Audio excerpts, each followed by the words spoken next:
आदाब दोस्तों 7 अक्टूबर 1967 की सुबह एक मकामी मुखबर ने करीबी फ़ौजी अड्डे पर चे और उसके साथियों के ठिकाने की इतला दी, जिस पर फ़ौज हरकत में आ गई। अमेरिकन CIA जो कांगो से उसके पीछे हाथ धो कर पड़ी थी, इस ऑपरेशन में बोलिवियन अफवाज की भरपूर मदद कर रही थी। फिर प्लान बनाकर चे और उसके साथियों के गिर्द पहाड़ियों में घेरा तंग किया गया। तकरीबन 1800 फौजियों ने इस मिशन में हिस्सा लिया।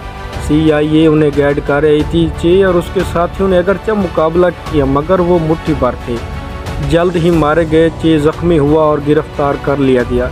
फिर इसे पूछताछ के लिए नामालूम मकाम पर मुंतकिल कर दिया, जहां अगले रोज़ शाम तक उस पर कई बार कोशिश की गई ताकि वो मुंह खोल दे, मगर बकौल एक फ़ौजी के ज़ख्मी होने के बावजूद चे बिल्कुल मुतमैन बैठा हुआ था और किसी घबराहट के बगैर सबसे आंखें मिलाकर उन्हें घूर रहा था।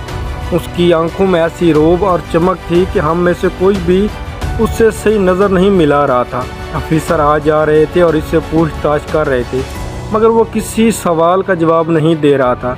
अलबत्ता उसने अपने लिए तंबाकू ज़रूर तलब किया, जो मैंने उसे फराहम किया। इस पर वो काफ़ी खुश हुआ और मेरा शुक्रिया भी अदा किया।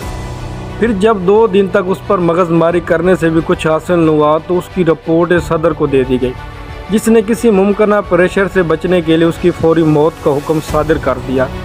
CIA चाह रही थी कि इसे पनामा मुंतकिल किया जाए ताकि वहाँ इनकी स्पेशल टीम इससे मज़ीद तशवीश करेगी, मगर सदर को डर था कि अगर वो फरार हो गया तो शायद फिर हाथ न आए और उसकी हुकूमत फिर ख़तरे में पड़ सकती है। लिहाजा उसने अपना हुक्म बरकरार रखा।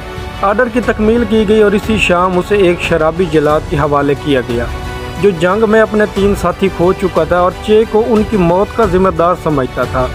जब वो चे के सामने पहुंचा तो चे ने उसे उकसाया। वो एक आसान मौत की तवक्का कर रहा था, मगर शराबी जलाद ने प्लान के मुताबिक 9 गोलियां बरसाई और उसे बड़ी अज़ियतनाक मौत से दो चार किया।